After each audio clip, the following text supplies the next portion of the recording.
Well, there aren't a lot of them. Got 3. All right, it's 10 o'clock on July 14th. And Gary, what's up? We'll start with roll call commissioners. Chair Bernard. Here. Commissioner Fisher. Here. Commissioner Humberston. You're muted. On mute. Here. All right. Commissioner Savas. Here, but if I'm having technical difficulties this morning, so if I disappear or leave or I'm suddenly not there, please excuse me. All right. And Commissioner Schrader. I've had a few difficulties too, but I finally made it in. So very good. All commissioners are present. We'll begin with coronavirus update from Nancy Bush, Director of Disaster Management and Incident Commander of our Emergency Operations Center. And then we also will talk about phase 2 applications. So I'm just teeing you up, commissioners. We will talk about that as soon as Nancy does her general update. Okay. Nancy. Thank you and good morning, everyone.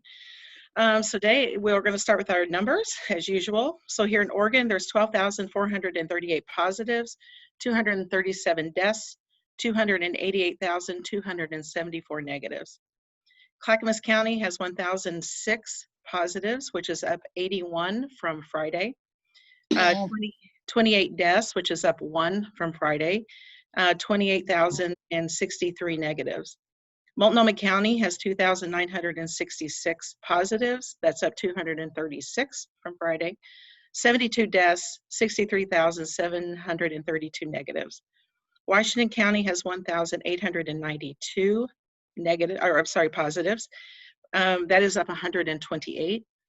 21 deaths, which is up 1, and 40,368 negatives. Statewide, we have 155 that are hospitalized. 50 of those are in ICU beds, and 30 of those are on vents. We have 168 adult ICU beds that are available statewide, and there's a total of 771 statewide. Regionally, we have 41 ICU beds available. And just to remind everyone, the governor did do an announcement yesterday. And the 2 main things from that announcement is that masks are now going to be required outdoors whenever you cannot distance yourself from the other person. And gatherings of 10 or less are now required indoors, which was before was 25 or less. So those are the 2 main takeaways there. We here in the EOSD, we have established a new branch in operations. This new branch is going to organize and coordinate with our schools and do consultations there, and also with our long-term care facilities and businesses that are asking for their plans to be reviewed. We've been getting, as you can imagine, there's been a lot of information going out to schools and these other facilities. And in many ways, they're looking, of course, to public health and to the county to help them through some pretty difficult questions that they're asking. So we felt that we needed a branch in order to address those issues. Public health is bringing on 4 new contact tracers today and also a new epidemiologist. We continue to work on new outbreaks, including we do have a business that we're now working on, a new business. And of course, there's some long-term care facilities that we're working with too, as we're seeing some more outbreaks there. And I will stop there with my general update and see if you have questions before we talk about the phase 2 letter. Don't see any hands, so let's go to phase 2 letter. Okay. So I will just say before we have the conversation, we have tried through PGA as well as staff here. I've tried several ways to find out if we have to do a new letter after the one we wrote, and I do not have a definitive answer on that. So we're trying for about a week to get that information. Okay, Sonia. Thank you. So Nancy, I wanted to ask a question about the long-term care facilities. I am curious, there was an article in the paper either Saturday or Sunday which talked about the Foster Creek situation and all the failings there. And somewhere in that article, it said in Clackamas County, we had like 100 cases tied to a long-term care facility in Canby. could you clarify if that's correct information or what the status is of the Canby facility? I don't have that information with me, but I can get that to you.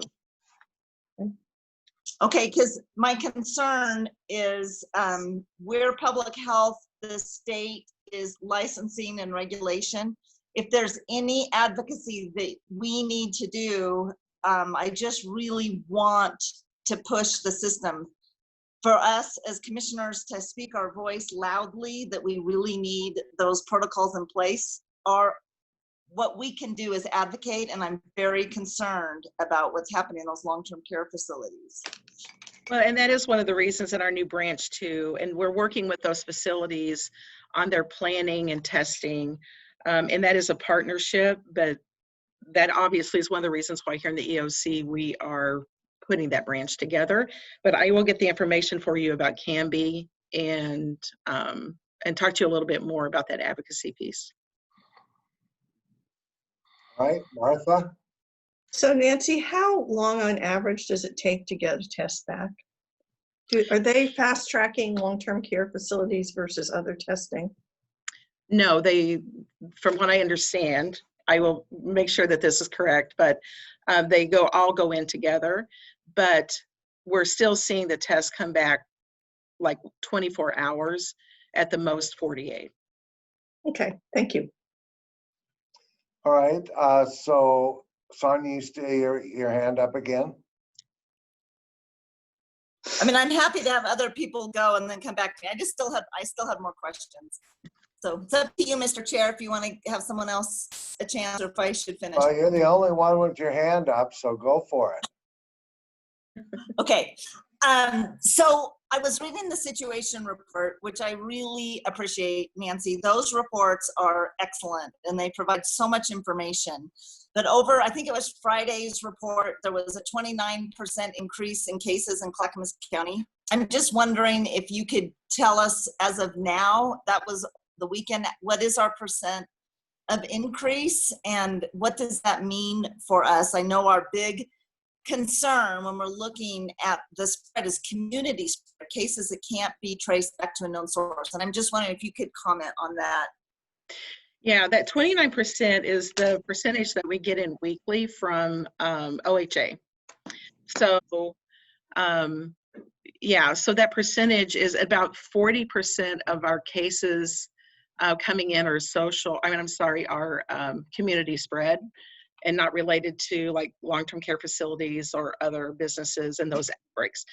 So around 40% of those are community spread. That's the last number I heard, and we'll look at that, updating that again, of course, this week to see if that's changed very much, but it seems to be holding around that 40% mark. And I'm sorry, did you have another question in there I may have missed? No, that's good. I'm just wanting to understand where we're going. It looks like our cases are definitely going up, and we've been kind of staying steady at the 40% community spread, sounds like, at least from the last numbers for last week. And then my last question, the latest information that I had from the Oregon Health Authority, that the increase in cases, they can't really pinpoint why, except for lack of following basically the guidelines, is why Oregon's cases are going up, and hoping that people wearing masks more consistently will do that. I'm wondering if there's any, I know part of our concern, and Commissioner Staff has stated it, that the protests would create an increase in cases, and the last I heard is that that has not been the case, that people are wearing masks. That is correct. We, at least in our data, and we have not seen that was the case where protests caused us to go up. And a lot of those cases, or not a lot, but some of those cases too that can't be traced back to a source are some of the individuals that are not talking to the contact tracers and giving them information. That ends up going there because if they're not answering questions, we can't determine where, in some cases, we can't determine where that person's was infected. All right, I got other people's hands up. Before I go to Ken, I just want to say the question on the table is, do we need to send or are we interested in sending in an application? My personal feeling is, no. Dr. President doesn't think we should open. She couldn't make today, and I just think that it'll be a no matter what we do. I mean, if we ask. So as far as I'm concerned, we should wait at least another week and see how the rest of the week goes. So I got Ken, Paul, and Sonia. So Ken. Two questions. One, are we still meeting 3 and not meeting 3 of the 6 standards? Yes, and we only get that data once a week, so that usually comes late in the day Wednesday, so we won't know until Wednesday evening or Thursday morning. Okay. We won't And then with respect to the protests and whatnot like that, given how much community spread there is, are you saying definitively that this is not happening because of the protests, or are you saying we can't prove that it is or isn't? I am saying that the data is not showing at this point that that we can trace it back to a protest, at least here in our county. We have not been seeing that on a consistent basis. So, but I mean, we're asking the question. We don't directly ask, were you at a protest? We're not asking, but we do ask where the person has been. So you're not getting, It sounds like you're trying to prove a negative, and I'm not sure that you can. All I'm saying is we're not seeing where people have said, yes, I was at a protest in our contact tracing. We are not seeing that. Okay. So it sounds like the safe thing to do is go to a protest. So, Paul and Sonia. I think I'll pass. Yeah, I just want to say that, based on previous questions and responses with regard to the tracing and the sporadic aspects that Dr. President spoke to, and what Nancy's saying here today is an answer to Commissioner Humberson's question, I guess, essentially is, no, she probably cannot definitively answer whether or not the protests have or have not influenced that. Well, there's no way of knowing, because unless everyone comes clean, then you're never going to know. And I would suspect that aside from the 1 or 2 that have in Multnomah County have publicly said that they were there, and I don't know what that number is. I know that at least at the very beginning, there was an article published in which someone said, I was there and I did get COVID. But aside from anyone's admission of that, you're not going to get a definitive answer. My point precisely. Yep. All right, Sonia? Yeah, so Chair Bernard, I agree with you about sending a letter. I read that letter that was sent, and it basically said, we are ready to move into phase 2 when the governor approves. So I can't imagine that we haven't already expressed our interest in opening. That's on the record. The letter's been sent. It'll be good for Nancy to, just clarify that. But I'm not interested in sending an additional letter to move into phase 2. We've already made our request, and I think it will happen when she's ready to do so. We're rolling back right now. So my big concern is, how do we prepare our public about potentially moving back, the importance of social distancing, the in-home gatherings, barbecues, getting together, being with family and friends. It's tough, man. It's really hard to wear the masks and do 6 feet apart. I had my son's new girlfriend's parents over for 4th of July, and it was not so easy to have them way across the deck. Whenever in the house, everybody wore, it's really awkward, but you know what? We just have to do it, and we've got to get the word out. Otherwise, we're moving back. Governor was clear about that. I do not want us moving backwards. Everybody who knows who I am asked me that very question. And I said, wear your mask. So Paul and then Ken. Well, I probably have a different perspective, it sounds like. I think it's important to point out that our numbers are really, for the most part, been pretty flat, and we're not spiking, and our numbers are strikingly different than our neighboring counties. And I don't mean neighboring 2 counties, I mean neighboring 4 counties. So, and if our numbers are flat, then, and our numbers are actually happen to be better or more sound maybe than some other counties that are in phase 2, then I think we have to entertain that. But what I asked on Thursday, and I still need to ask, and I want to say that we need to have clarity. Number one, is there not a letter required for an additional ask, right? Number two is that obviously a letter would have to include a decoupling, right? And essentially, if I think this board, each of us have an obligation to let or signal to the business community and the public and everyone else, whether or not we're actually willing, if our numbers improve or our numbers are better, to ask to be decoupled. Because if we don't ask to be decoupled, we have no intent of being decoupled, then we should tell the business community we're probably not likely ever to get out of get into from phase 1 to phase 2. And I think we just can't let, we owe it, even though the governor's office may not be providing that certainty, we ought to do the best we can to provide certainty to our community. And that includes the business community, includes the public. We have to provide certainty and as best we can. And I don't think we're doing that. So I have said before, and I'll say it again. Our numbers are not flat. They are rising.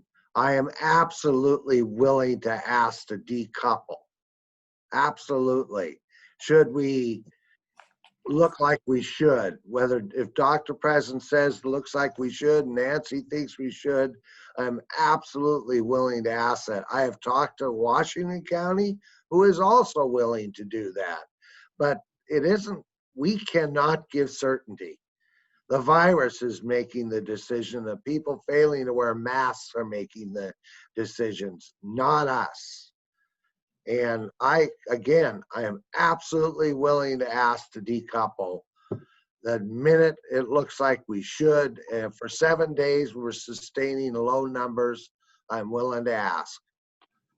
I got So Jim, what would be what would be the numbers? What are you looking for?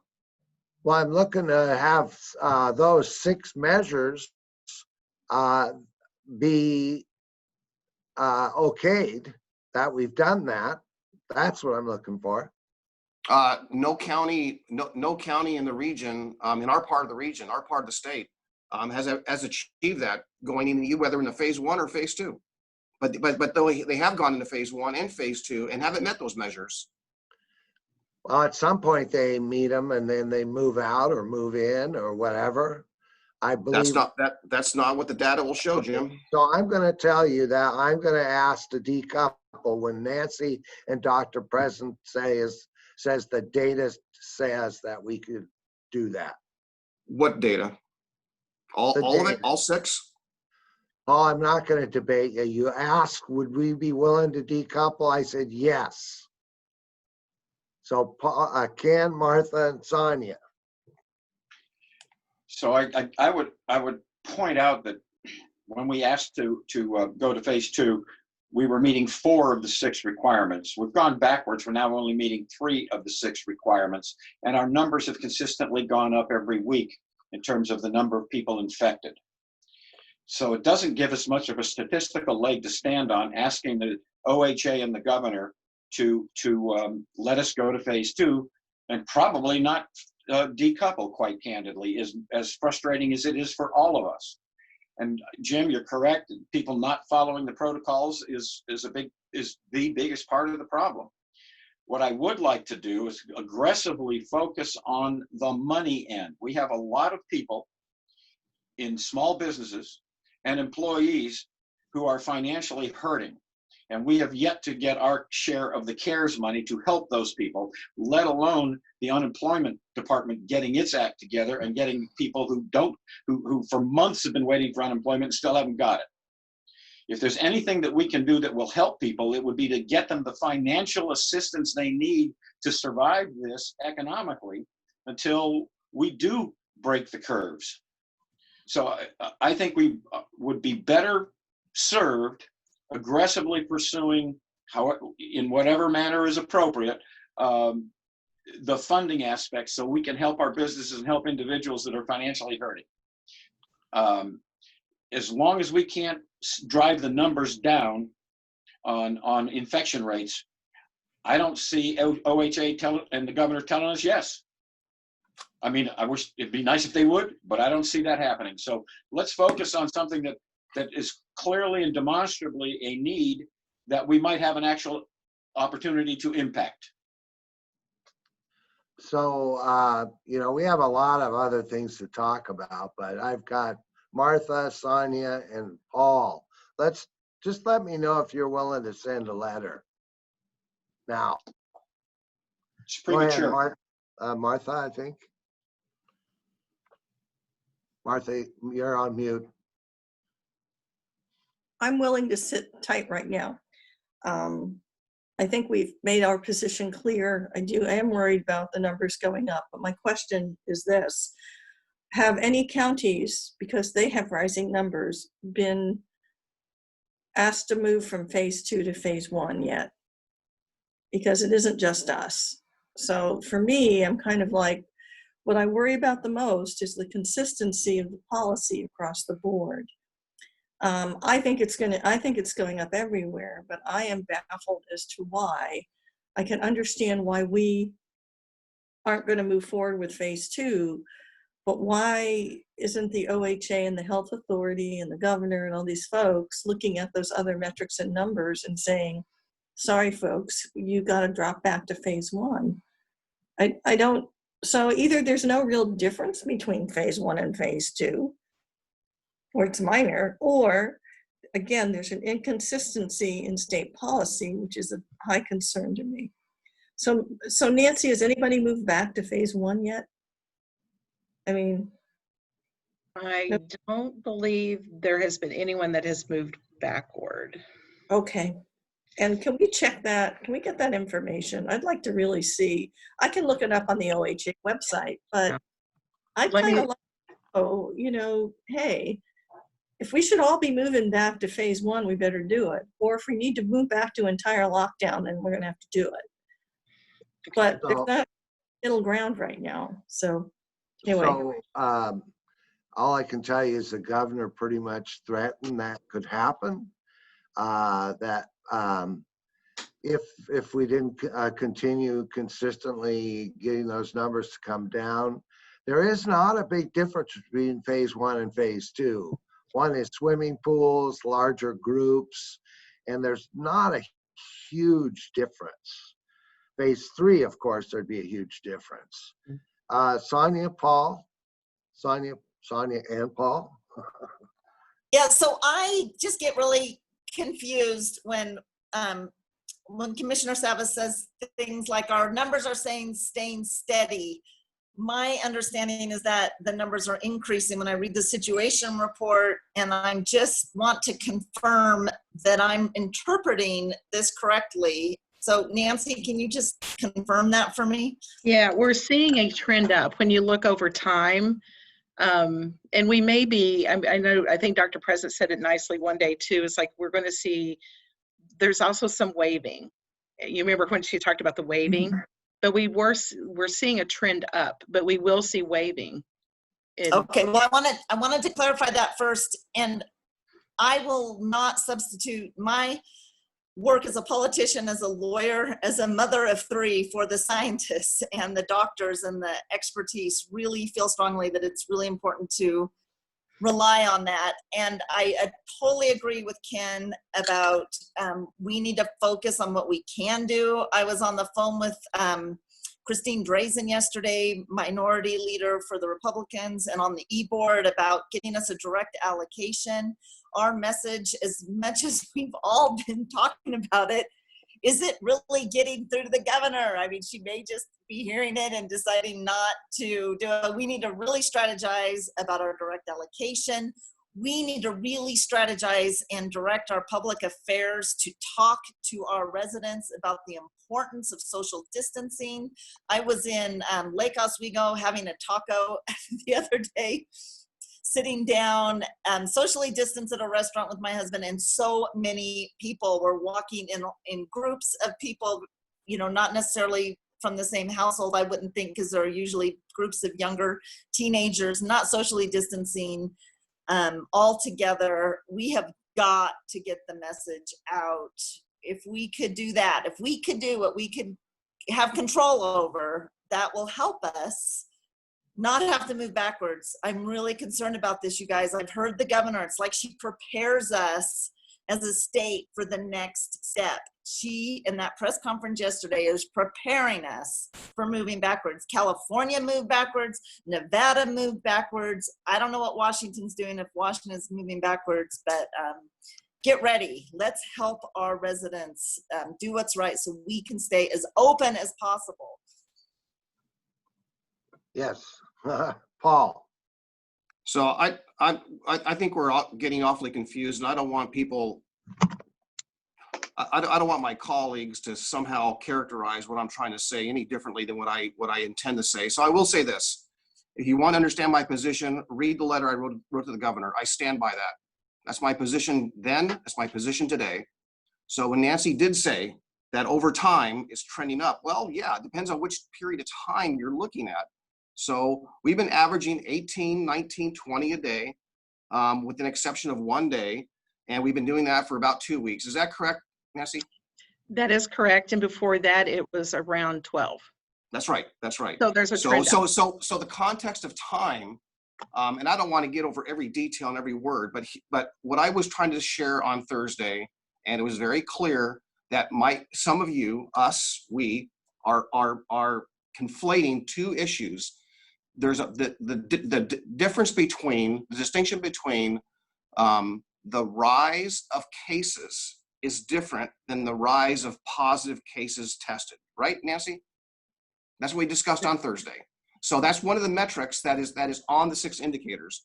All I'm asking for today and Thursday and last week is consistency. Tell us and tell the community where the goalposts are, what they actually are.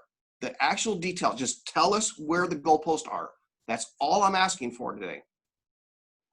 And when we start conflating numbers and saying our cases are going up, the number of positives are increasing, but the number of cases in the last 2 weeks have been relatively flat. And you look at the daily numbers, which I've been looking at every day.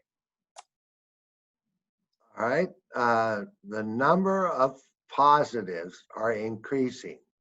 Well, that's what Is the last week's indicator indicator. I'm looking at. Nancy. Yeah, thank you. So I wanted to get back to the question about has anyone went backward? And yes, Union County did. And I believe they did it voluntarily from what we understand from the statements that were sent out. And that happened in mid-June. Yeah, that's what was my understanding too. All right, so it sounds like we have agreement to hold off on sending a letter. All Till right, when? I don't know, Paul. When the rest of us think we should. And So when all 6 indicators are green, or when 4 of them are green, or when 5 are green, tell the world somewhat what your goals are. when the percent of positives is decreasing.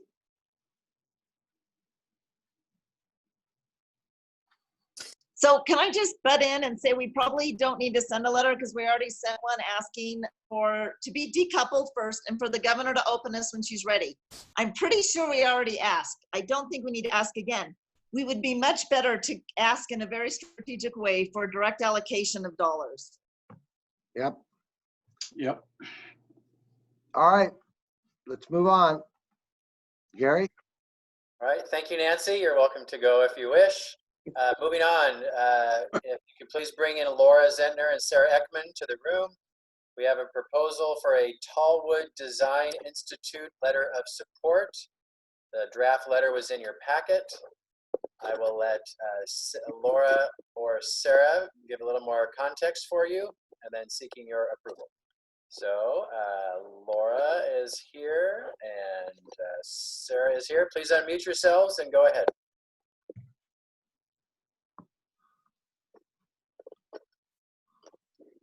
Laura or Sarah, please go ahead. I'm here. Okay, go ahead. Sorry, I've been having a few technical difficulties. Good morning, Chair Bernard, commissioners.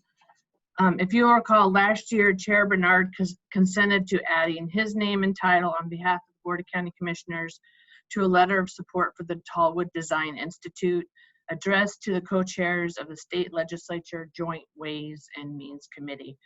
So this year, again, the Tallwood Design Institute has asked if Chair Bernard and the Board of County Commissioners would be willing to lend your support and give your consent, again, to adding names, titles, and logo to a new letter of support for the Tallwood Design Institute. TDI is seeking to be able to continue their work that they've been doing to advance the wood products and their application in Oregon, and believe that their contributions to economic development in the state are even more critical during the current financially challenging times. The state is facing, as you're aware, a severe budget shortfall due to COVID-19 and the pandemic, and the state legislature is considering budget cuts for the funding of their program in 2021. And I just wanted to give a little bit of background on what we've done with the Tallwood Design Institute. As you're aware, we applied for a Wood Innovations Grant that was $100,000.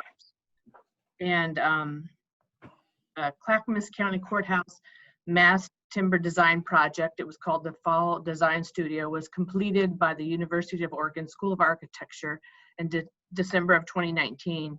The design studio engaged 24, I don't know what happened to my picture.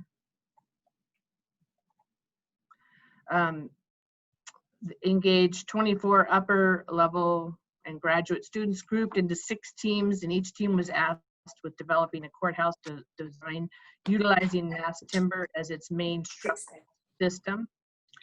Architects and engineers with expertise in design and function, energy and daylight performance, building codes, and mass timber worked with the students. And then in February of 2020, Judith Shine, University of Oregon, presented the 6 unique courthouse designs developed by the students to the Board of County Commissioners. And then 2 of these designs, as part of phase 2, have been selected to undergo a life cycle analysis that will analyze and compare the economic and environmental co-benefits of mass timber constructed courthouse and with that of a more conventional steel and concrete courthouse. So to wrap it up, this research project is in support of Clackamas County's cross-laminated timber initiative and further advances the BCC's desire to consider mass timber construction as part of the new county courthouse. So with that, I'll open it up for questions. And then Martha. Well, it's not a question, it's an enthusiastic yes. Needless to say, I'm very supportive, and having worked with the folks at Tallwood Design, appreciate what they're doing. It is the intellectual capital, if you will, for developing this industry in our region. And Clackamas County being ideally situated with a market right next door, with the construction companies, with wood products industry already existing here. Great opportunity for us to be a hub of this industry. And if anybody's listening from the public, they would know that Souter Timber will be opening a facility in Estacada, which will help the city of Estacada and provide family wage jobs developing this industry. So absolutely 100% on board. Tell me where to sign. Tell me where to sign. Martha. There we go. Martha, Mike you're on mute. Yeah, obviously we're in support of this, but who are the new principals that are working on cross-laminated timber with the Forest Service and other individuals? Where's the momentum with that, keeping it moving ahead and going? Who's on first with it? Who's contacting the Forest Service for supply chain? Souter Timber is one opportunity. Where are the other ones? Who is working on, getting that emerging business opportunity moving ahead? Sarah, did you want to chime in on that question? Microphone. Yeah. Yeah, sorry, my laptop was sliding down. Absolutely, commissioners. We are working on, our long-term plan for that right now. Economic development is definitely going to keep this initiative moving forward. John Lagarza is going to be on point for the CLT piece right now, and is stepping in to do that as we speak. So we are going to be getting together, and then we will be, of course, briefing you on that as far as how we'll be going forward long term. So he's the principal now. So we haven't been in contact with the Forest Service recently for supply chain issues, and we haven't been really. So we're kind of in, we're a little bit kind of in a holding mode, would you say? I don't know, you know, that we're necessarily in a holding mode. We had some work on it out of the forestry program, and there's been a lot of communication going back and forth. So I think things are still continuing to move forward, and we're certainly, you know, working to make sure that that's the case. Okay, And we can definitely, it sounds like. I'd like a few more specifics of like what the plan is, and what essentially, who's contacting who, where's that going? Because just getting one company out here is great, but getting more companies out here is even better. And the whole point of this was a supply chain issue with the Forest Service too. Mm-hmm. You know, that we were going to innovate an opportunity to be the first to really open that up. So yeah, I'd like more conversations. As soon as you can. We'll get some more details for you and circle back and get that information to you. Okay, thank you. Ken. Yeah, piggybacking on what Martha just said, we had met with the Forest Service back about 1.5 years or 2 years ago. It's probably time to do that again. Went out there and met with the I'm not sure what they call him, it's the director of that particular region, and we toured some of the matrix lands that are available for harvesting. And they were interested because we were looking at doing it with standards that we use for our own 3,000 acres, which meet or exceed state standards. So probably a good time to reiterate and have that conversation.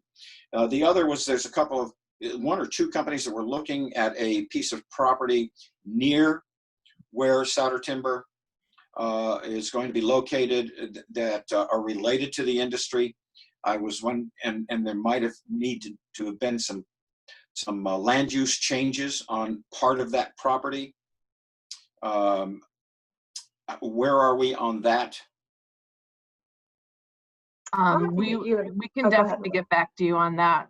John Lagarza was involved in that, and so we can get the details and circle back with both Commissioner Schrader and Commissioner Humbertson. We can do that. Okay, thank you. All right, great. Gary? So is there approval to send this letter? Yeah. Do you need a motion? You don't need a motion, just need a thumbs up or head nod or yes. All right, I see 2, 3, all right. Martha, good, so we're good. So we'll send the letter under with Chair Bernard's signature, go forward. Thank you, Laura and Sarah. Next, please bring in Dan Johnson. We have House Bill 2001 rulemaking draft letter. There has been a change. Originally, this was a letter to the coordinated by the League of Oregon Cities. Apparently, they changed their deadline and the letter was already sent. However, the question is, do you commissioners want to send your own letter to the Department of Land Use, Conservation, and Development or not? So Dan, can you please update what I just shared and any further information? Great. Commission, Chair Bernard, good morning. Yeah, you just stole all my wind. Great job, Gary. There was a rush on this last week. We just heard about it last week. There was a request from LOC to have them add our logo to the letter. There was an intent to have it submitted today to DLCD. As you just heard, it was already submitted, I believe, this last weekend. And in short, I'm not sure if you had a chance to look at the letter. It was attached to the information we sent out. I think it was Thursday. Gary sent it out to you. It's looking for flexibility. The cities are requesting flexibility and dialogue around HB 2001 and the rulemaking. A couple things that are important. I mean, obviously, what we still have time to comment if you wish to comment. Right now, we are actually kind of tapping the brakes a little bit on proposing that we comment, and we'd like to coordinate a little bit more with Washington County to kind of see if there's an interest in kind of building consensus around comments we might want to bring forward. That deadline isn't until September, so we have time to kind of think about that a little bit more. Also, it's important, there's, as Chris Story and Martha Fritzie so eloquently had a study session with you some time ago, they are inserted in this process at certain levels. One is the rulemaking committee, which Chris Story is a part of. They are meeting today at 11. And one thing that Chris is going to emphasize is the fact that they keep consistency between the standards. So if the cities request an adjustment, we would be looking for that same adjustment as it applies to Clackamas County. So there aren't different rules for different entities. But those comments have been submitted. We plan on kind of reporting back to you once we have a better idea about what Washington County will be doing and to see if we think that comments are warranted. But if you have some other direction or guidance you'd like to give us right now, we are ready to hear that. I don't see any hands up, so I guess we wait, see what happens and get back to that in September. Paul's hand just went up. Yeah. So Dan, I mean, this is kind of like an overarching question, really not for Dan, but for the board. But my question to Dan is that if the board was to answer this question, would that change any of our approach at some of these meetings we're going to? So the question really is that Clackamas County is a bedroom community. We have a greater population of homes and residences than our neighboring counties, and we do businesses and commercial properties and so on. And that's got financial implications for the county, but it also has transportation implications because people have to drive elsewhere to go to work. There's just a number of factors. So if the policy of the Board of County Commissioners was to say, you know what, we want to work on that imbalance and make sure that we've got, so people can afford to live, work, and play, so to speak, which is one of our mottos in the county. And we want to retain that. Would that really, if that was an overarching policy, would we be striving on any of our projects to ensure that we maintain at the very minimum and grow and not jeopardize any of our commercial and industrial properties?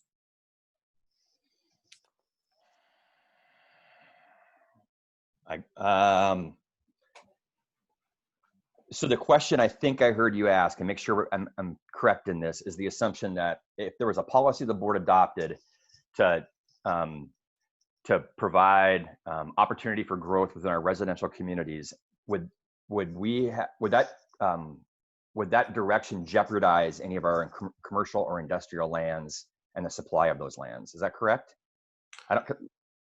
Yeah, I mean, that's one way of wording it. Essentially what I'm saying is HB 2001 will simply add to by virtue of it just being more housing, which we need more housing, I get that.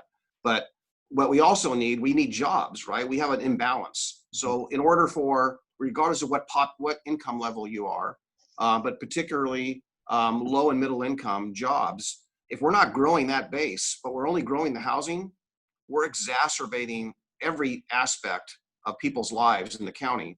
And it seems to me that if the cities, for example, step up and say, you know what, we've got a lot of industrial, let's say Wilsonville, we have a lot of industrial, but we need to work on whatever that imbalance may be. They could implement HB 2001 in such a way that helps leverage that imbalance and to get equilibrium, so to speak. So my question is, in order for us to get equilibrium, we need to do things. And it appears that there are certain things in play that are happening politically. And I will put HB 2001 as somewhat being political because it's overarching. It's not really surgical in the way it's approaching. It's just blanketing the whole state. That we ought to be more deliberate about how we get that balance, that equilibrium.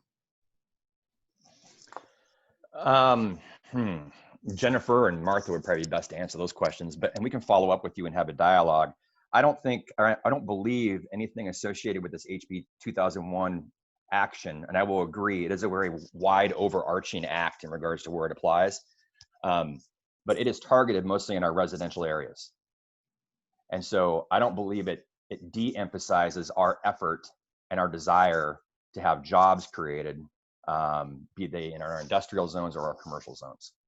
But there is question about, not necessarily the discussion on the duplexes, but it's more about that middle to high level housing that we're looking for clarity on. But, and that's kind of the nuance of the letter that you saw, was dialogue around how is there the ability within the HB 2001 language to give some of the jurisdictions more ability to curtail it or to direct it in certain areas. And the discussions that we've had historically, Paul, we're just looking for consistency between those standards. So we don't want different abilities in different jurisdictions. So the cities have one set of rules, the counties have a different set of rules. Yeah, I guess what this is I'm trying to convey to my colleagues and everyone else here is that if we continue on this path of building more housing without adequate transportation, including transit, then that means that the people that can afford to live here are going to be of higher income that can afford to live here, and the people that are potentially displaced and will struggle are the lower income folks, because there is a lack of transportation in an exacerbating scenario and that causes displacement. So while we want to have a balanced community, the political things that are in play, including the transportation measure that's going to be on the ballot in November, will exacerbate all these problems, and it doesn't give low income people that are struggling or the homeless people much of any options, including employment, because the employment will be somewhere else. We're not growing our employment base. And the tools to generally, this is a long discussion and a great discussion, but the tools to generally increase that employment base, though, are going to be kind of found in two different areas. One is rezoning some of our commercial lands, doing with development standards to allow more development to occur. And also you have additions to the UGB. That's kind of two primary areas. I'm assuming within the UGB framework, because we have the Sunrise Corridor, which really answers a lot of those questions and provides a lot of that job base to get that balance.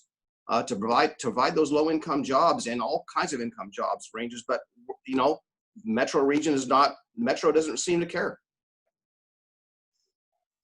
All right, so Sonia.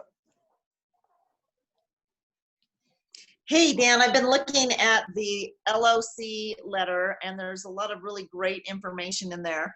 The one piece I wanted to ask you about, so the last part of the letter, it goes through different, I would consider them somewhat values: desegregation, racial equity, area definition, standards and expectations, and opportunity, not exclusivity. Mm-hmm. I like the paragraph 5, which talks about middle housing must be allowed in high wealth, low poverty sub areas. But I'm also wondering if, and it may be in here somewhere and I just don't understand the language well enough to see it. I'm concerned about currently lower income housing area or more affordable housing being demolished, and then units, duplexes that are more expensive, which then leads to gentrification. And I'm wondering if there's, and I know that the rulemaking group has thought about that and talked about it, but within our rulemaking comments, are we putting that in? Are we commenting on that? We are now, because I'm going to share those comments with Chris Story and make sure they get kind of vetted within the Rules Advisory Committee meeting that starts in 12 minutes. Okay, that's great. Thank you. Yep. Well, the question is, send the letter or not, right? And our recommendation would be to hold off a little bit to allow us to coordinate with Washington County. We have until September. Okay. And then we can follow up more and have more dialogue with the board. Let's do that, and then we'll schedule a work session. All right. Yeah, I just want to cap this off. I think it's important for Dan to communicate the points that I've raised and Sonia just raised, and that very principle of how we help the struggling low-income and homeless folks by providing either transportation or jobs or whatever else. And the only way we're going to do that is by spreading or getting a balance of that in the other areas, and including, which are some of those cities in Clackamas County and in the region. All right, you got your message. Thank you, Gary. Thank you, Dan. Next, Budget Committee appointments. So today, Commissioners, the intent is not for you to appoint right now, is to give an update on the interviews that occurred on the Budget Committee candidates.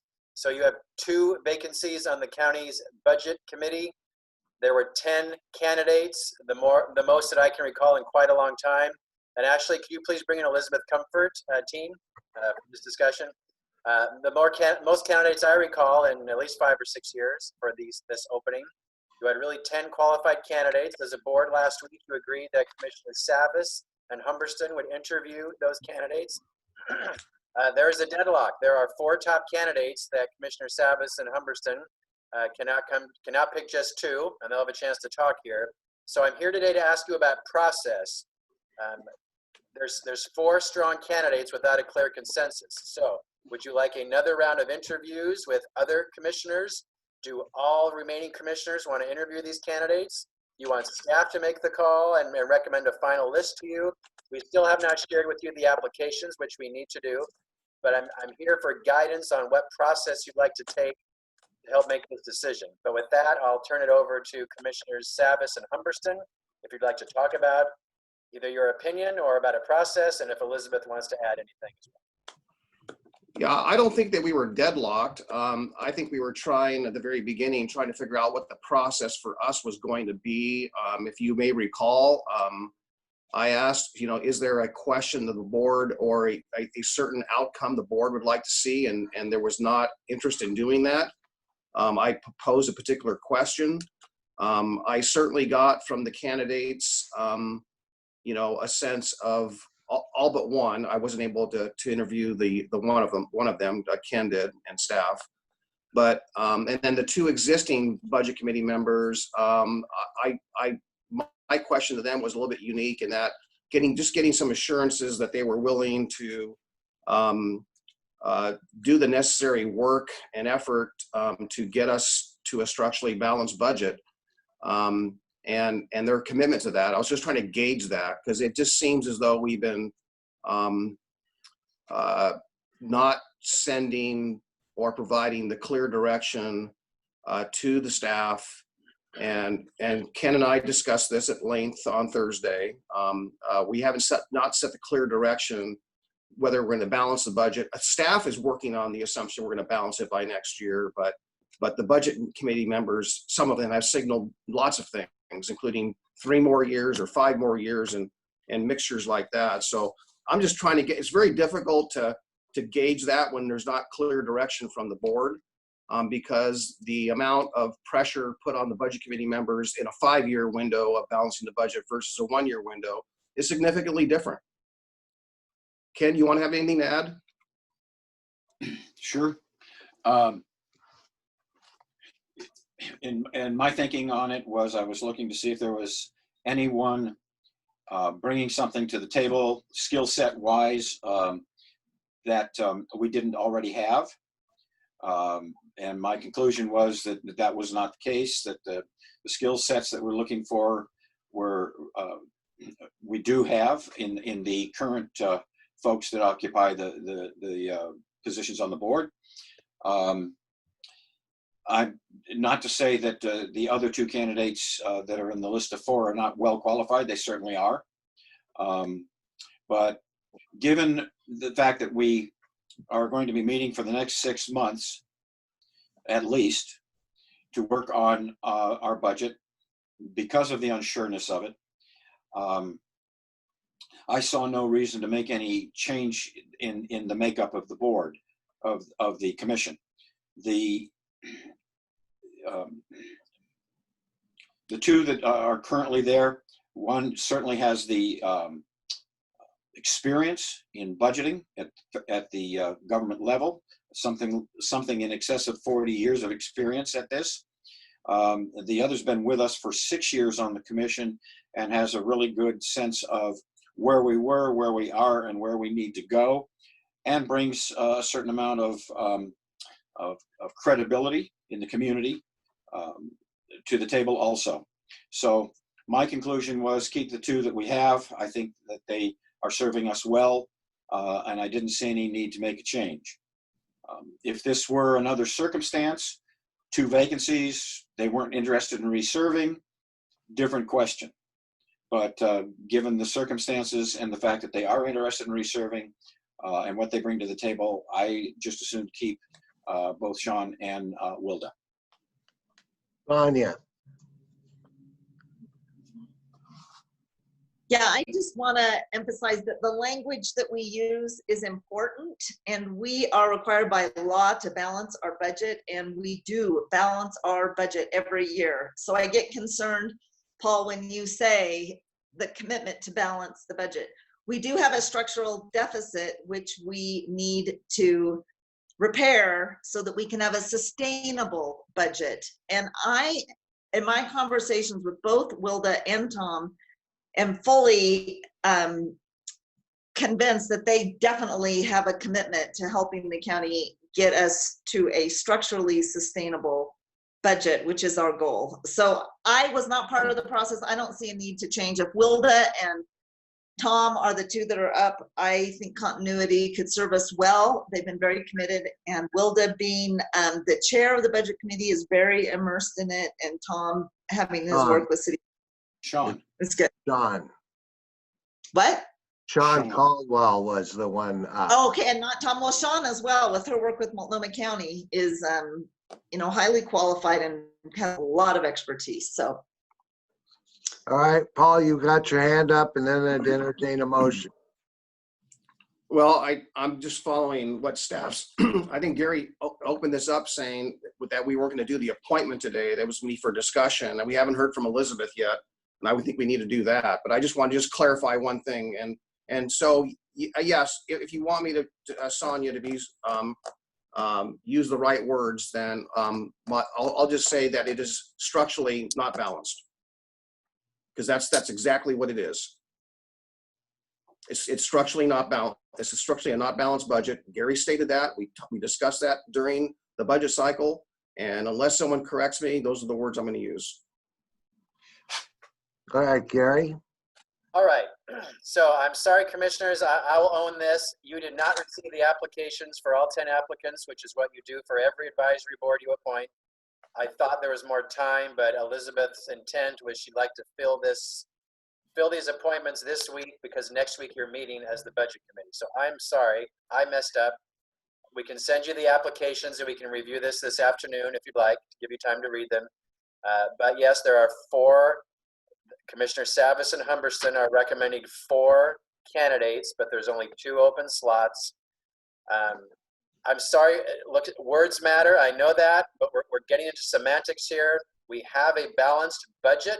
We don't have a sustainable budget because revenues are outpacing expenses. I'm sorry, expenses are outpacing revenues. I just blew it again. Structural deficit, structural imbalance, to me, they're the same things. I want to be clear. I've directed staff to prepare a fix the structural deficit by July 1st, 2021. So we're doing this in 1 year. If the budget committee disagrees, that's your call, but I've already directed staff to prepare for a structurally balanced budget in 1 year. I am prepared to make those tough decisions as our staff. If commissioners and budget committee, you tell me otherwise, that's your call. But I'm not waiting 2 or 3 years. I'm proposing we fix this in 1 year. With that, we need really effective budget committee members to help lift this and carry it across the board. So with that, I want Elizabeth to have a chance to speak, but if you want, we can get you the applications now over the lunch hour, and we can revisit this at 1:30, and you can make your decision. But Elizabeth, go ahead. All right. Thank you, Gary and commissioners. We did have 10 good candidates that we interviewed last week. All were very strong. The top 4 includes 2 new applicants and then our 2 incumbents. All 4 are fantastic.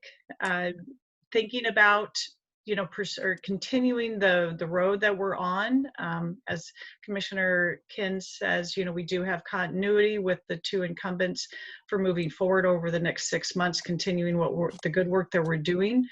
However, bringing in fresh eyes could also be an advantage. So this is really a tough call, and I think if you are able to maybe review those 4 applications and then, as Gary proposed, come back this afternoon. I would personally appreciate having those seats filled for next Tuesday to start these 6 new meetings off together as a group, all on the same footing with the same foundational work that we'll be doing together.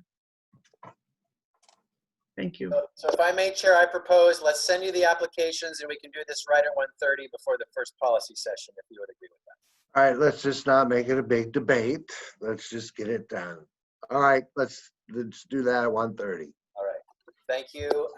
Next, your business meeting agenda for this Thursday, July 16th. You have Housing Authority consent agenda and then consent agenda. That's it. Nothing appears controversial. If you do have questions on any item, if you please let me know prior to Thursday and we can provide those details to you. Next, Commissioner Schrader would like to give an update on the National Association of Counties annual business meeting and to confirm who is voting. Please go ahead, Commissioner Schrader. Well, thank you for that. I've actually just pulled that up as you were speaking. So essentially, this is going to be a virtual meeting, which is not how we normally do it. And we do the election for the NACO second vice president at the annual business meeting. Voting delegates and those are designated as proxies will vote simultaneously via a secure online platform. So I've been working to get that ready on my multiple items that I have here electronically at this point. So essentially, I am the credentialed proxy for this board. At this point, I've got my credentials done. So there's only one candidate, and that is Denise Winfrey, who I know personally, who I think I would be really a phenomenal second vice president. So when you look at our NACO records as well, we have marked AOC as the proxy, and they would cast the votes in the event that I wouldn't, me as the county delegate does not get to vote, but I will be logging in to vote tomorrow, and I will be at the meeting. So I'm on the board. I have done the proxy work before. I would suggest that my colleagues look at Denise Winfrey's profile so you feel comfortable with the county casting its votes for her during the process. When we are at the business meeting, what happens is each county, depending on their population, has a set number of votes. We give those set numbers to the second vice president. We can split the ticket as we do the voting. However, at this point in time, because there's only one candidate, that's not going to happen. I suspect everyone will fall behind Supervisor Winfrey. So is that clarifying everything for everybody? Sure. Okay. Okay. Got it. I got it covered. Okay. All right. Okay. All right. Gary? Thank you. Next, Commissioner Savas, reimagining safety request. Yeah, Commissioner Fisher can probably help with this. In our Friday meetings, the fourth one being last Friday, we were directly asked by the group to what we could contribute to funding for their work. And this morning I'm at a handicap because I have this technical thing, so I'm not at I left that at my office at my house where my other PC is. So Gary, you have that, but there have been no commitments by the county, but Washington County, I think, made a commitment to help these folks. My question to Gary yesterday was, what monies are, what funding streams do we have that are eligible for, good outcomes for the county and for the cause? What mutual outcomes are beneficial? And I don't necessarily know that we have all those answers today, but I'm at a little bit of a loss this morning, technology-wise. I don't have all my stuff in front of me. Sonia, you want to jump in? You're on mute. muted. Sorry. It's on the website, Paul, if you can get, it's through the county website, the document. But all of the jurisdictions, to my knowledge, are contributing something. Metro's giving, I think, Gary, you may know this, Paul told you 50,000 and then another 50,000. This is really to engage in a process through the region to do some planning around public safety. I think it's really important, especially when we look at what are we doing to keep people safe? And if Portland is pulling out of transit police, what does that mean for us? And how do we work as a region? And all of those issues, I think, are very, very important.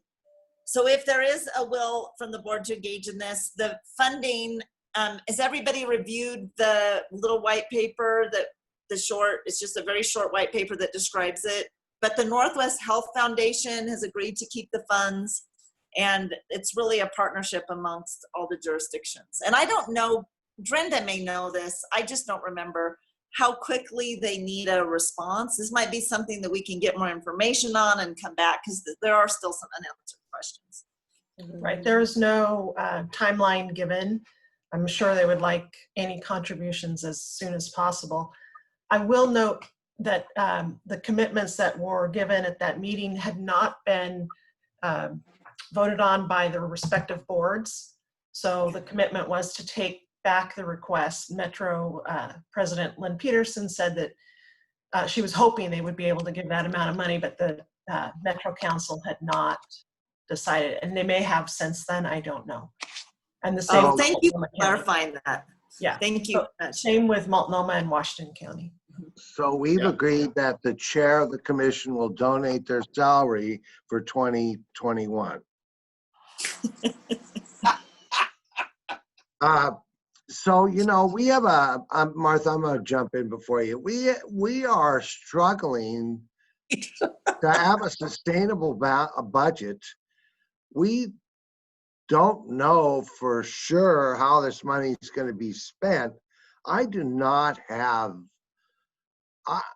you know, and we're waiting to figure out what's a lot of answers. I'm not ready to commit money to a new organization at this time when we're struggling to balance our own budget. We are investing internally to resolve this problem. And there's a commitment on Gary's part to do exactly that.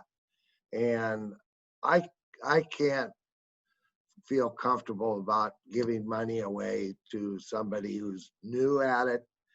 And we've committed to resolving it within our house and within Clackamas County already.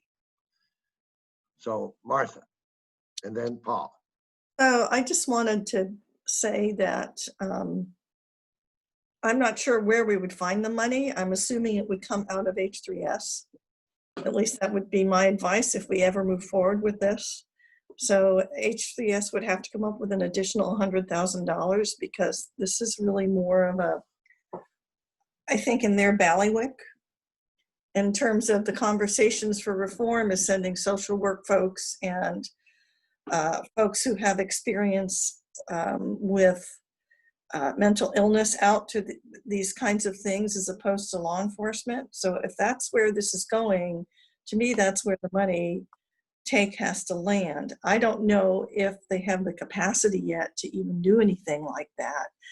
And the other question I have is, or I would say is, we've already hired the Coalition of Community of Color, am I correct, to already work with us as a team here in this county. And I honestly think since they've been kind of our point people on all of these kinds of issues, I'm assuming that they would also look at justice reform as well. So I don't know if they can just as part of the coalition kind of be our point people. We've already hired them. Do we really need to be giving additional dollars to another group when we've already hired a group that is also part of that conversation, is what I would say. So we're already, in a sense, in my mind, one way or the other, donating resources because they would be directly involved in any regional conversation about this. So frankly, I think we've already have it covered. And if you don't think we have it covered, then it's going to have to come out of someplace else. My suggestion is H3S. And if so, then that's a conversation with Rich and Jill about what are we going to keep and what are we going to give away. So that's just my 2 cents. So. All right, just 1 second. I think I've got into the wrong screen here. So I'll go ahead and jump in. I had my hand up. Okay. There they Yeah, are. so I'm just going to build on that.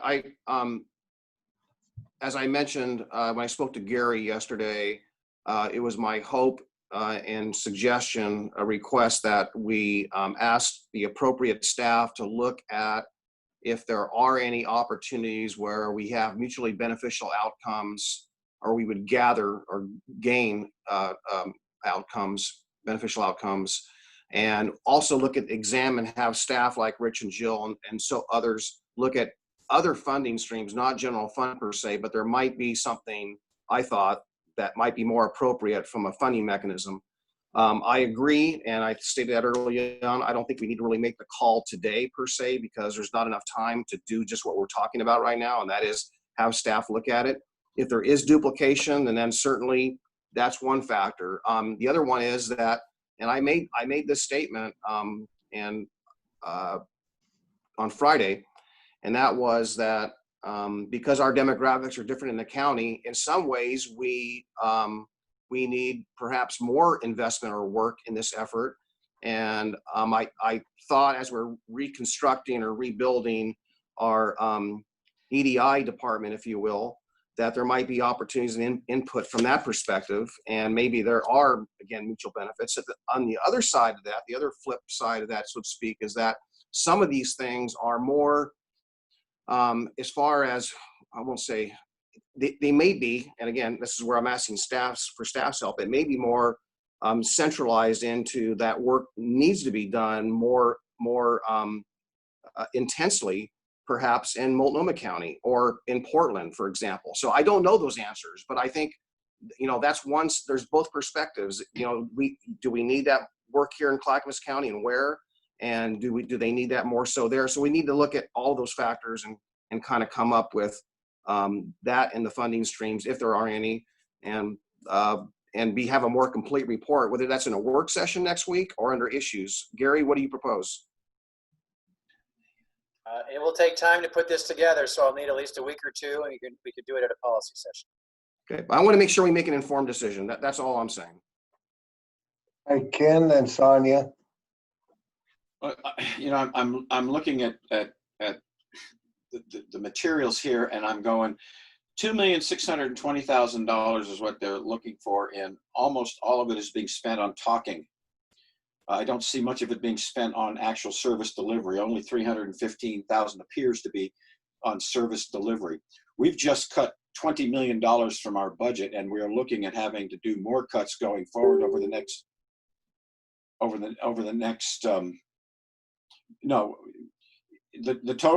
total cuts over the last 2 years have been $20 million, 18 million plus 2 additional. And we're looking at maybe having to do some more of that going forward over the next 6 months. I'm not opposed to the concepts that are being talked about here and the things that need to be done.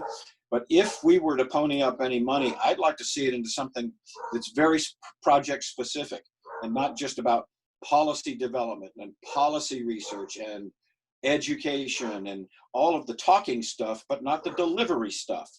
So if we are talking about hiring psychologists to go out on the streets and work with the mental health community, I'd be willing to look for money to do something very specific like that. But $2,620,000 in the vast majority, and over 2 million of it just on talking. I'd like to wait, let our EDI people come on board, let them really see what's going on and figure out where we would want to focus any contribution we make. All right. Yeah, and just one last word here, and that is that just bear in mind, anyone who's listening to this, that the ask has been to the state, to Metro, to all the counties. So it's not just Clackamas County or Multnomah County. And I think the state probably is in the position to make the biggest contribution of all. Is that fair, Sonia? Yeah, I think that it's absolutely, it's everybody coming together to say, look, we need to do things differently. We need to reimagine public safety. We are not immune in Clackamas County from this need. And what they have proposed is pretty defined as to what capacity is needed in order to do this. It's laid out pretty clearly. And I mean, I'm thinking, Paul, we need other commissioners to sit in on these meetings, because I'm not going to be the one that's going to take back to this group that Clackamas County is the only group that's not willing to come and make an investment to reimagine public safety in our region, because we have a structural budget deficit. Every jurisdiction, everybody is having a problem. It's really where the rubber hits the road and where is our commitment. And I don't know, I think about what happened at Clackamas Town Center with the 12-year-old boy. I would have sure rather seen that differently than to have that as a part of our community. And if that takes us really talking about it, maybe we need that, because we obviously haven't been successful in the past. Right, and you know, the one area, for example, that I've been raising at these meetings is getting some help, their help, frankly, on anti-displacement policies. The African-American community in Portland are brilliant at this. They know it, they've lived it. It's in their heritage, so to speak, in the sense that they for several generations they've experienced it in Portland. So you know, and I've been asking for them to raise that as a priority and get their help to help educate us. So some of that talking, Ken, that you're speaking to, I think is really important. Yeah, but I'm just saying that I'm looking at a $2,600,000 budget and only $315,000 is even project delivery. So you guys are talking right over Martha, who's had her hand up. I apologize. Talk Martha. about maybe getting talked over at the retreat. You know, because it's actually a pretty big issue for me. But anyway, okay, we'll talk at the retreat about that. I understand the need to be a regional player, but again, for me, the question is, if we're going to take the money to give it, then where are we going to cut? Gary will find the money if you want it, but I don't think you'll like the cuts that will have to happen internally in order to get there. And the other piece of this is, as I said, I wish I could have attended those meetings, but MadCorp said quorum. It was a big red flag. I would have loved to have been there to talk about this a little bit more myself, but I didn't. I was a team player and I stepped aside because I didn't want to break quorum rules. So let's just get that on the table as well. But I really think that we've already hired an entity to do this kind of work for us, and that they should be the conduit, and that should be our donation to this. That should be part of their work plan. To me, that's the way to do it. I mean, we don't always give direct dollars to something, but we do provide, it's like we haven't paid for everything that's going on with the legacy project, for instance, but we do add maybe minimal resources, but most of it is staff time. Most of it is what we already have intact. And we have a new diversity inclusion person coming on. This should be part of their portfolio. It should be, I guess what I'm talking about should be in kind then. We can add capacity. We can add capacity and have that be our donation. I mean, I don't know, unless you want to cut something. And I don't know where that would be. So the decision we're going to have to make is to give Gary, yes, we're going to give dollars, or we're just going to, or we're going to add capacity with people we've already hired. And if we direct Gary to get dollars, then things are going to get cut that are probably very important to us, would be my guess. That's the reality of what we're facing right now. Right. So the other thing I'd like to add, when we give money, let's say the small grant program, we expect a report. So, I mean, if we're going to consider giving money to anybody, they have to give us some sort of report on how that money was spent. Otherwise, we're just throwing money. So Gary, go ahead. I am hearing that you would like further data and information to be brought back to you before making a final decision. So let me do that, working with staff.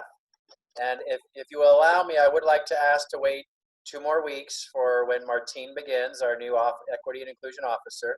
So I definitely would like her counsel and advice in addition to working with departments.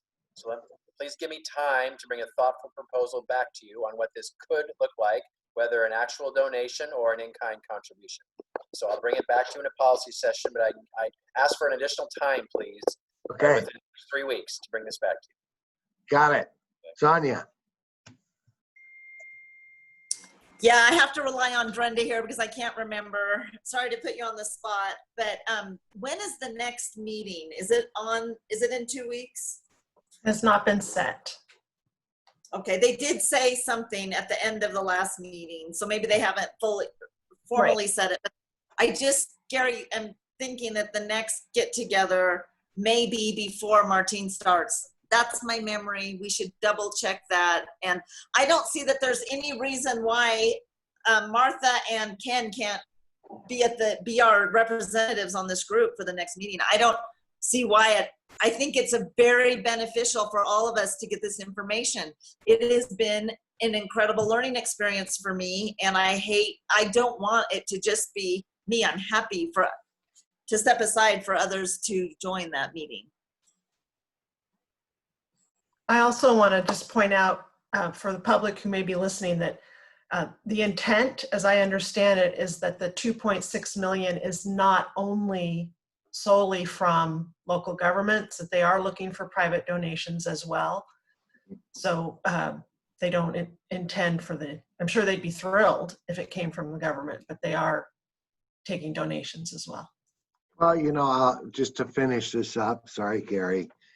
I was asked to perhaps talk to the mayors about contributing the cities. I don't know what to tell them. I mean, please give us money.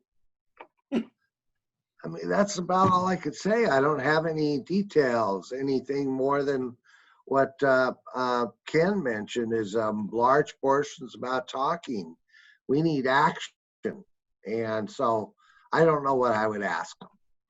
All right, so we're gonna take. Jim, I'm happy to help with that, or Paul, I'm sure could help relay the information. And that's why I wish other commissioners could be part of this, because Lamar Wise, who's part of AFSCME, who's been a real leader here, is incredibly articulate when he explains what this is all about and the importance of it. So happy to support you, Jim. Right. Whatever way.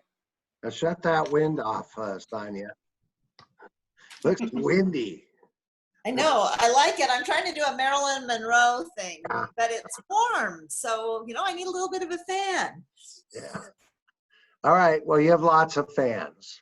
All right, Gary, what's next? All right, next, also Commissioner Savas, anti-displacement policy session.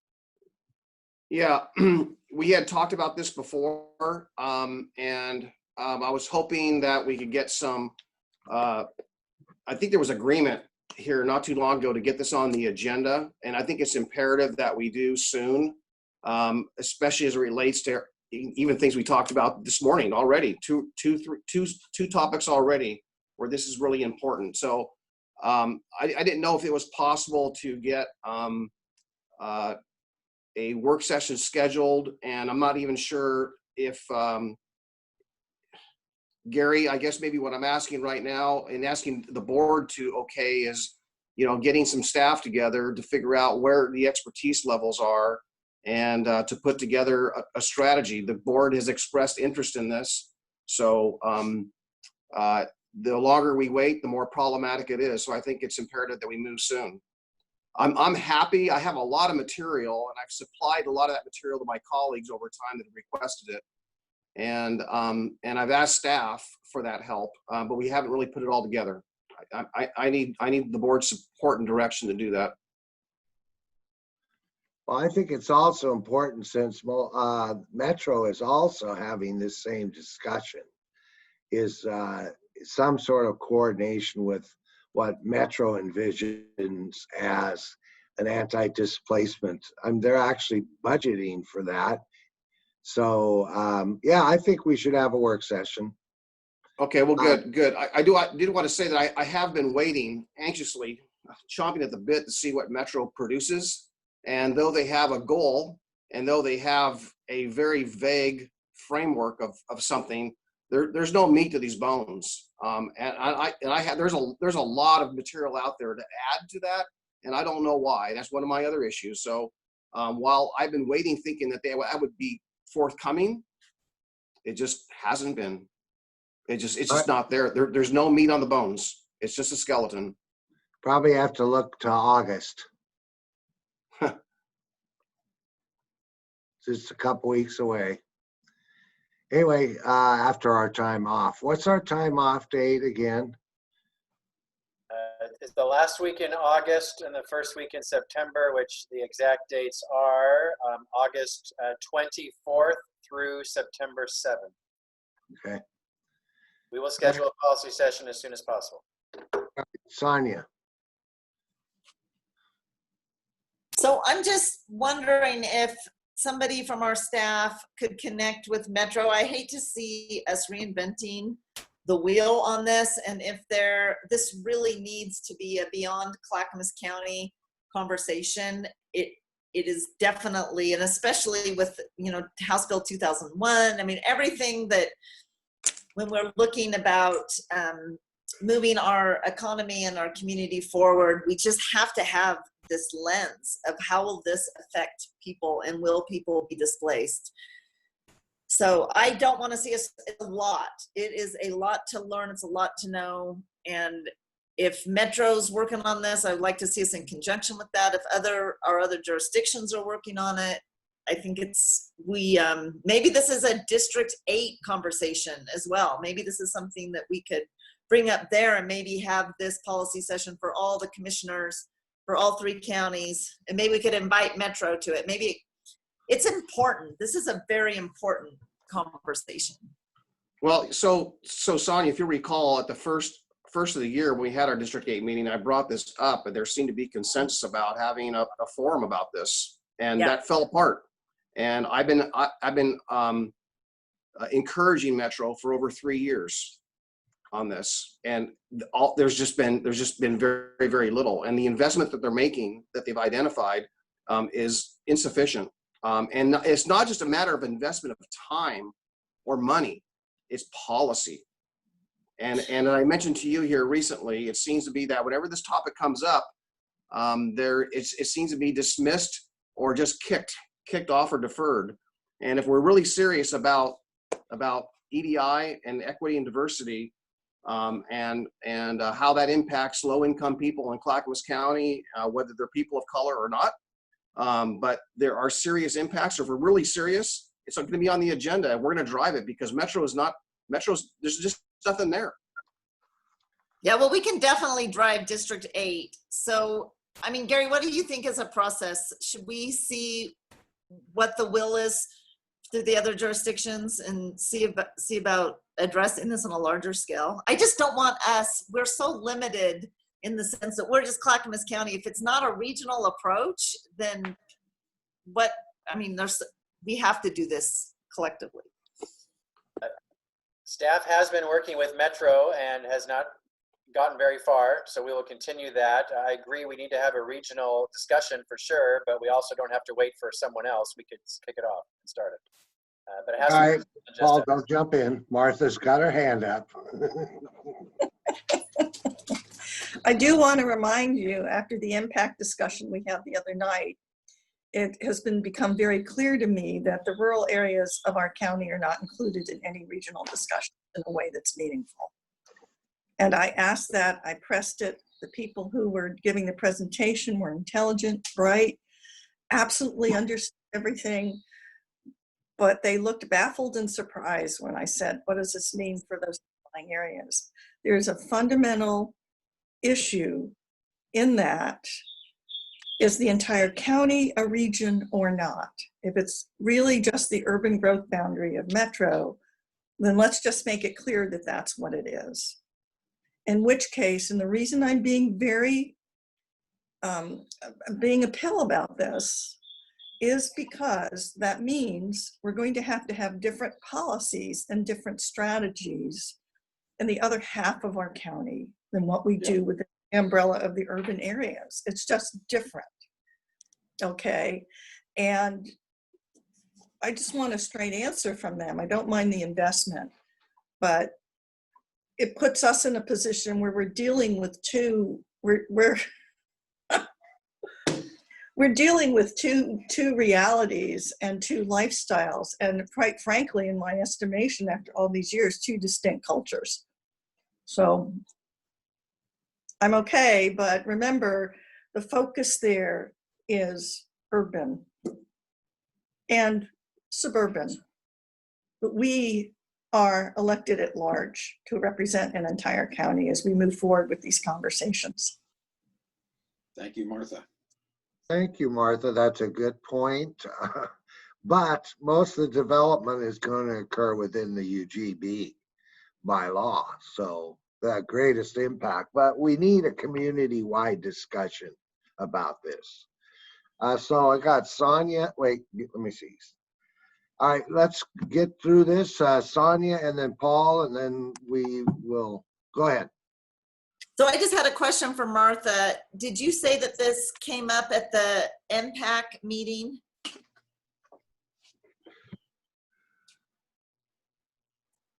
Martha, you muted. What happened to Martha? I'm right here. Okay. Yes, we did have a discussion, and it was remarkable to me to see the puzzlement. And Well, I I had think, isn't MPAC to advise Metro specifically for? But when you talk about a region, it's Metro. So let's be clear that we are not operating as a region. We are operating So only along the areas where we are under the auspice of the Metro UGB. And I think there needs to be a distinction about what the region is, because rural areas are just as important in terms of food sheds and other economic drivers and housing and poverty and people of color. But okay, I understand. Their focus is largely urban and suburban. But we have a larger mandate that we have to fulfill as commissioners that's bigger than what they seem to get in their heads. And I'm okay with that, but I just want it out there and clear, okay? And that if we put our rural communities in a position where they even perceive that they might be subsidizing other areas when they have needs too, that's bad juju. Does that make sense? Okay, that's bad. Yes.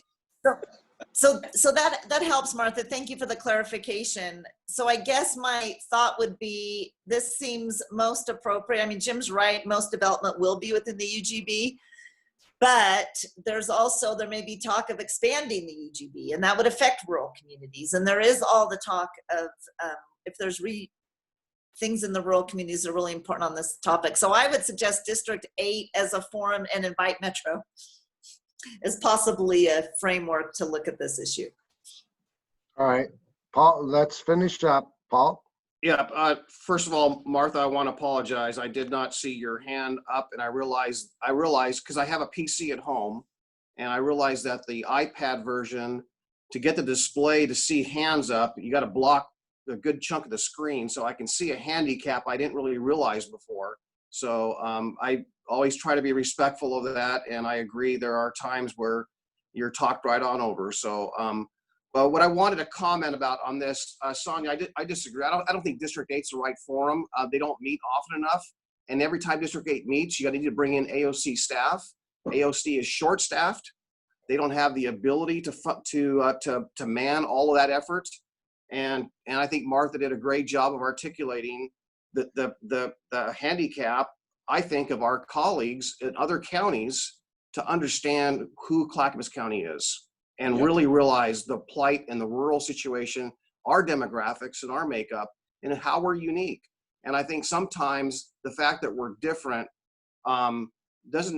is sometimes perceived as a handicap or something political, or it's partisan or a partisan demographic. No, that's not really the case.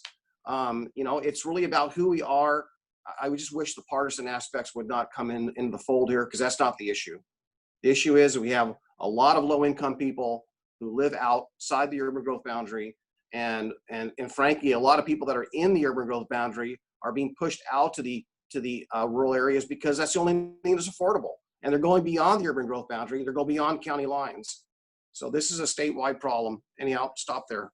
All right, we're not gonna solve it today. We agree we need to have a meeting, so let's set it up in the near future. It'd be great if we could have some information from Metro about what they're looking at.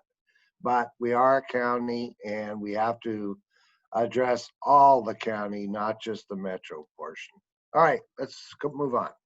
All Gary. right, we're out of time for this morning, but all you have left is Commissioner Communications. So would you like to extend your time this morning or do it this afternoon?